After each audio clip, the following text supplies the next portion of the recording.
Et salut à tous, on se retrouve aujourd'hui donc pour un nouveau pronostic, la rencontre, le gros choc entre l'AS Monaco et le LOSC Lille Métropole, comptant pour la 30e journée de Ligue 1. Et oui, on est déjà à la 30e journée de cette édition de Ligue 1 2013-2014.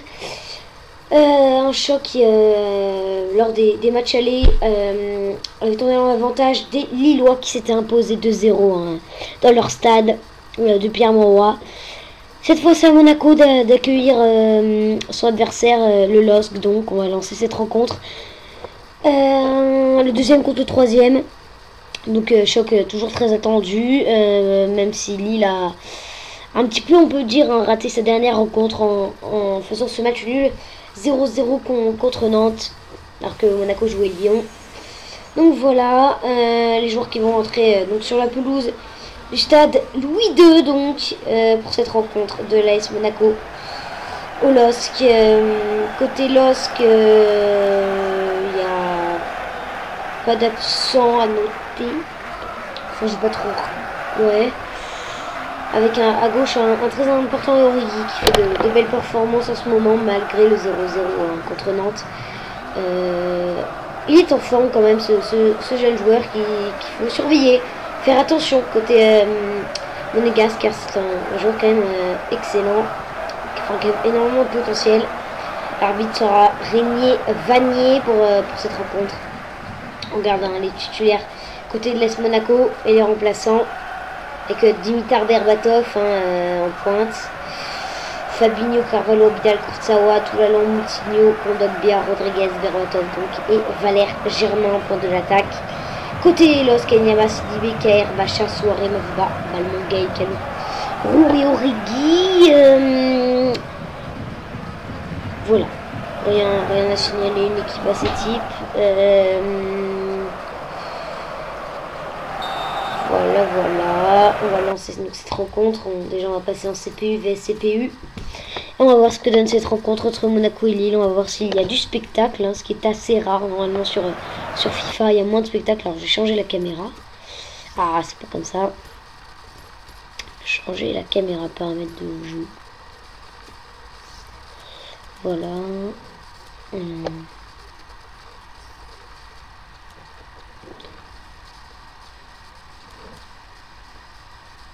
Ça fait rien. Ok, bon, on va laisser comme ça. Très bien la caméra. Et donc le coup d'envoi donné par les joueurs de l'AS Monaco avec Dimitar Berbatov qui va servir Geoffrey Kondogbia pour James Rodriguez. À côté sur le côté vers Valère Germain, Jérémy Toilan qui revient vers Dimitar Berbatov. Dimitar Berbatov il se jette vite vers l'avant déjà dans ce début de rencontre avec Levin Kurzawa qui va revenir vers Kondogbia. Vers Jérémy Toulalan, ça peut être dangereux, attention les Lillois. Jérémy Toulalan, côté gauche, très bon décalage, vers Levin Kurzawa, attention, avec Valère Germain il peut frapper, il revient sur Dimitar Berbatov, qui est rentré dans la surface d'opération, Dimitar Berbatov, et l'ouverture du score, le très bon début de match de l'AS Monaco et de Dimitar Berbatov, qui vient ouvrir le score, une défense très passive de la part des Lillois. Et ça fait 1-0 pour l'AS Monaco qui mène ici au stade Louis II devant son public. Ce public qui enchaîne n'est pas nombreux, un petit stade de Monaco. Et très bon début de match de cette équipe monégasque. Avec ce but de Dimitar Berbatov qui, alors je rappelle, était transféré, on peut le dire, enfin prêt jusqu'à la fin de la saison, qui va s'achever dans 9 journées maintenant, avec la 30e. Monaco qui normalement devrait terminer deuxième, une très bonne place quand même pour une équipe qui vient de Ligue 2. Surtout que l'effectif, bon, en plus il n'y a même pas eu Falcao jusqu'à la fin de la saison. On verra peut-être s'il revient vers les dernières rencontres et s'il pourra jouer la Coupe du Monde. Ce serait quand même intéressant d'avoir Falcao à la Coupe du Monde parce que c'est un joueur très très bon, qui est très important à l'équipe de Colombie, parce que sans lui je pense qu'ils termineront pas très haut. C'est comme l'équipe à peu près de Suède, avec Zlatan Ibrahimovic. Sans Ibra ils peuvent pas faire grand chose. La Colombie, bon, il y a James Rodriguez quand même, il y a un très bon gardien qui est David Ospina. Bon, là je cite les joueurs de Ligue 1. Il y a également Abel Aguilar qui joue à Toulouse, qui est généralement qui peut être titulaire en remplaçant, c'est intéressant.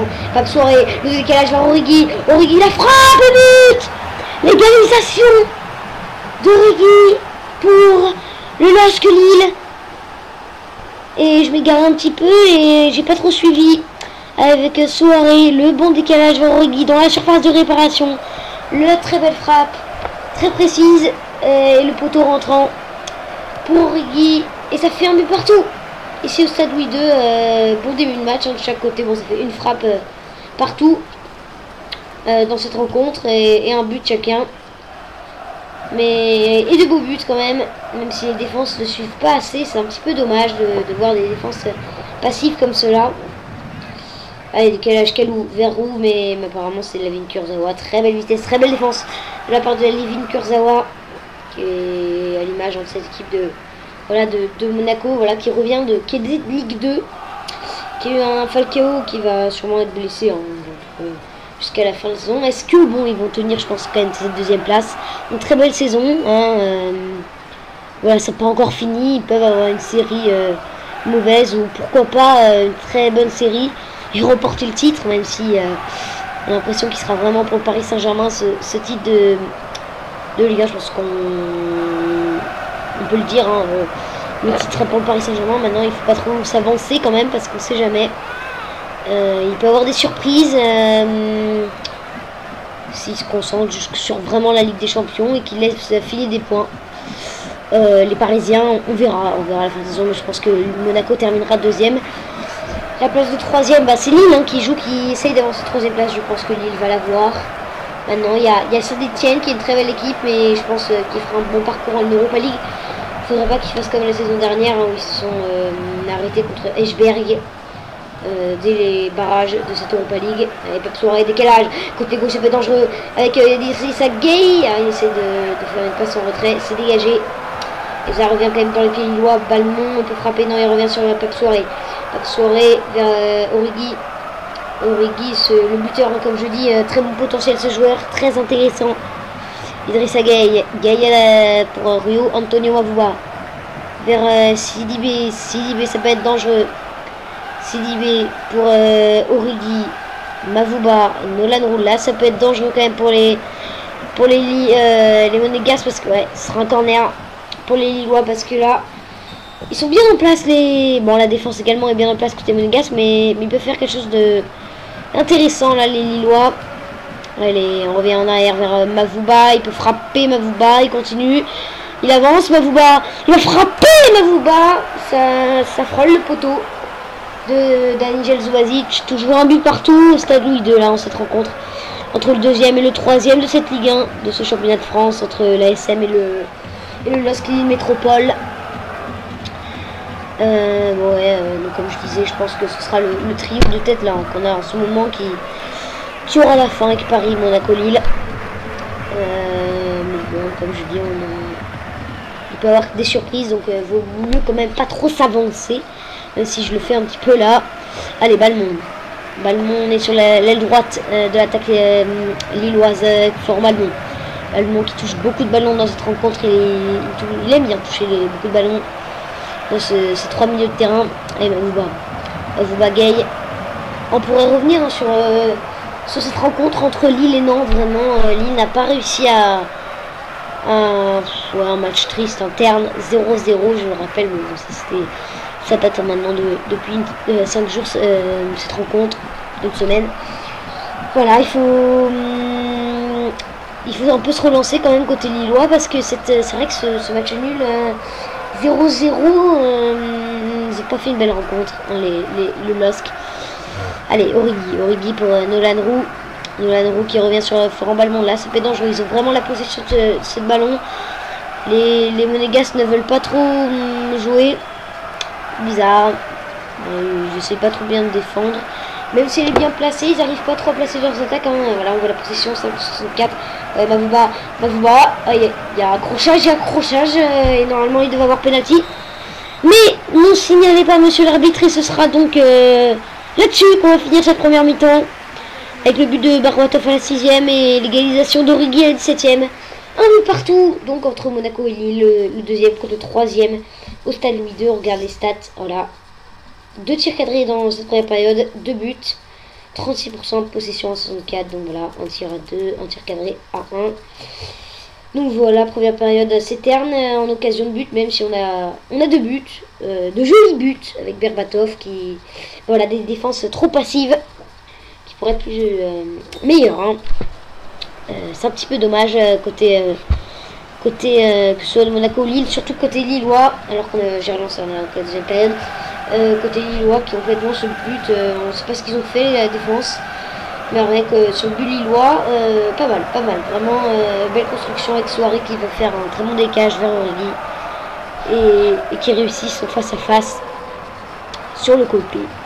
Allez, Sidibé qui pour Mavouba qui va servir à Florent Balmont, on espère avoir plus de buts, encore des buts dans cette deuxième période, peut-être plus d'occasions.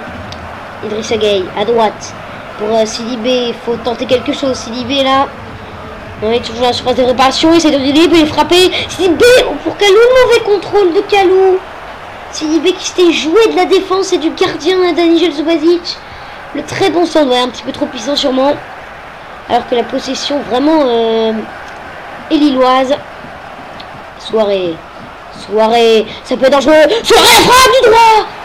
Et Pape Soirée qui vient mettre le 2-1 pour le LOSC qui était mené dès la 6e minute de jeu.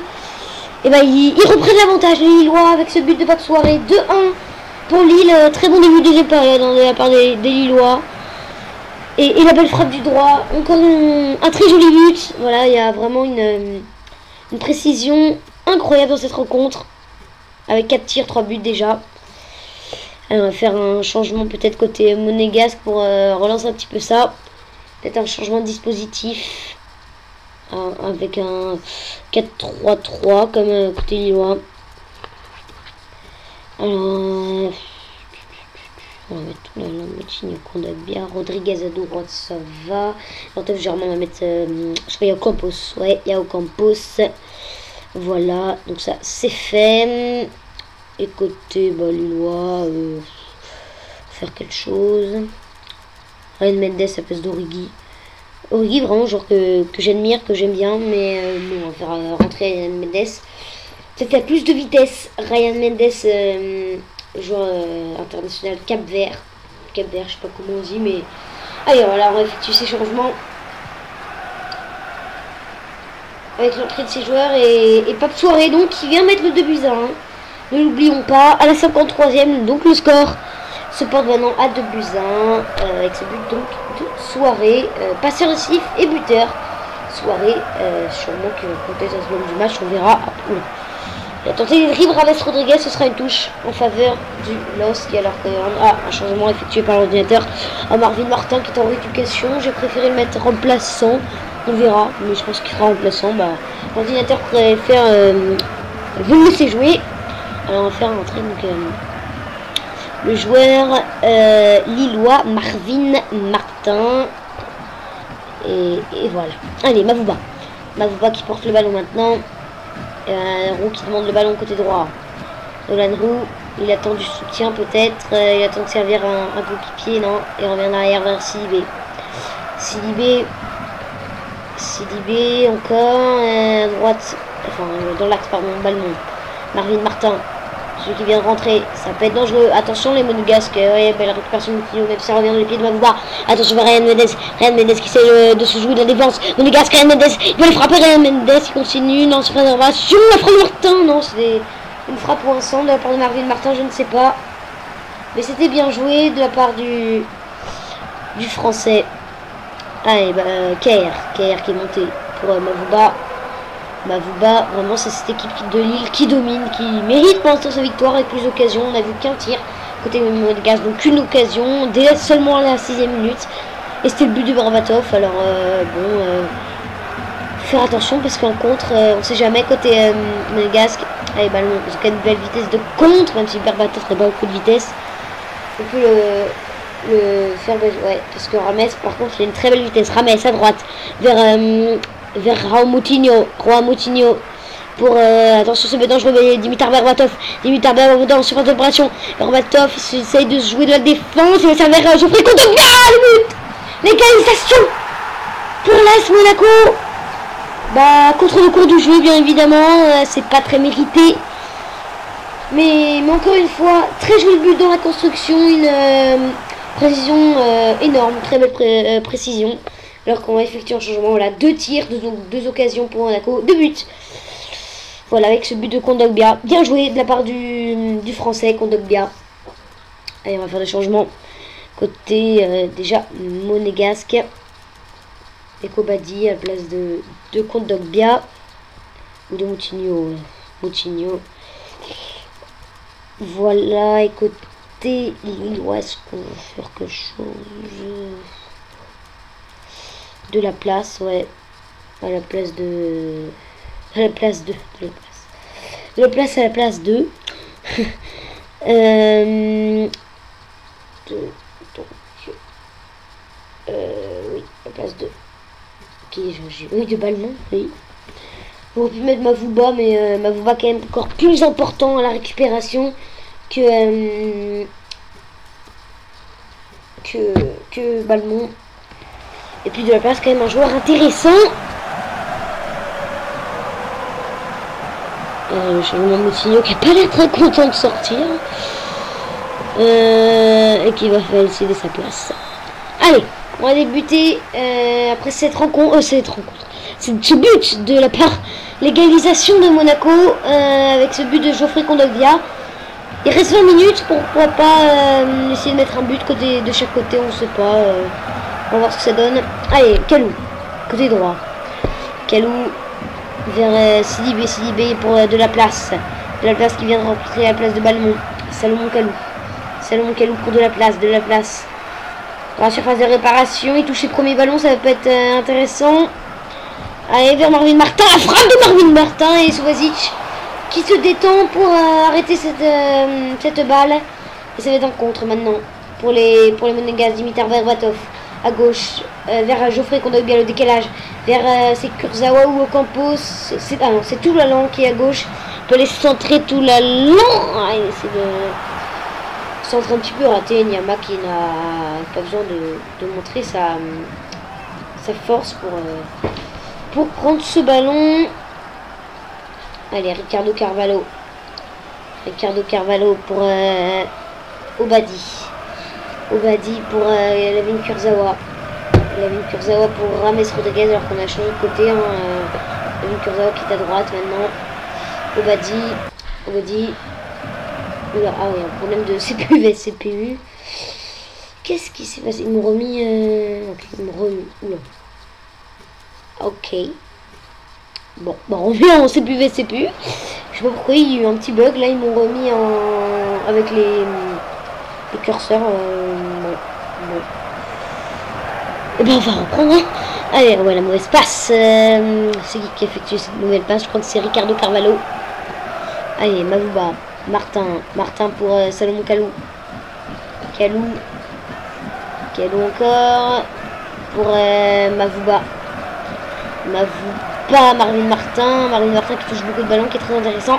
Nolan Roux à gauche, très bon décalage vers Ryan Mendes. Oh, elle est ratée, très belle action de jeu pourtant. Les Lillois qui jouent vraiment de très belle manière ces offensives. Elles sont moins rares que celles de Monaco. Alors qu'il y a un changement effectué par l'ordinateur. Nabil Dirard qui remplace Jérémy Toulalan. Peut-être un remplacement offensif. Abidal, il reste 5 minutes, pourquoi pas mettre un but de chaque côté, on va voir ce que ça donne. Allez, la récupération de Nolan Roux qui sert de la place pour Kalou de la Roux pour Mavouba pour de la place pour Salomon Kalou, il peut s'entraîner, non, il revient sur Sidibé de la place, pas de retour position d'hors-jeu, de la place qui essaye de se jeter pour récupérer ce ballon qui était à lui, mais il le perd. Et il reste plus qu'une minute à jouer, pourquoi pas une dernière offensive dans cette rencontre avec Rames Rodriguez. Pour Dimitar Berbatov, la talonnade vers Geoffrey Kondogbia.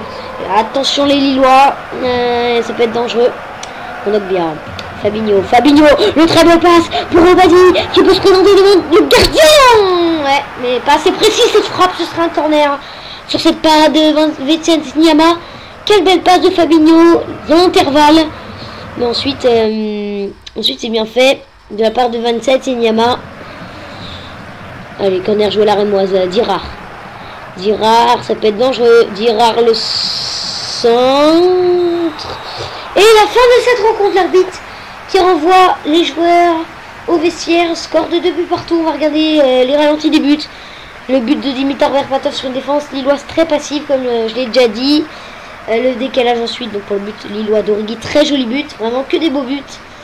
Voilà, Pape Soirée qui du droit vient enrouler sa frappe. À ce moment-là, ça faisait 2-1 et ensuite 2-2 avec ce but de Kongbia sur une passe de Berbatov. Que dire, que Soirée est passeur et buteur, que Dimitar Berbatov est passeur et buteur, et que les stats donc 3 tirs à 6, 3 tirs cadrés à 4, 36% de possession à 64 comme à la mi-temps. Voilà, possession vraiment lilloise. On va un corner à 1. 4 tacles à 2, voilà, aucune faute, bah dis donc. C'est pas rare de voir ça sur FIFA, mais voilà. Allez, c'est fini pour cette rencontre, j'espère que vous avez aimé. On se retrouve pour d'autres pronostics très bientôt, et moi je vous dis ciao. Allez, au revoir.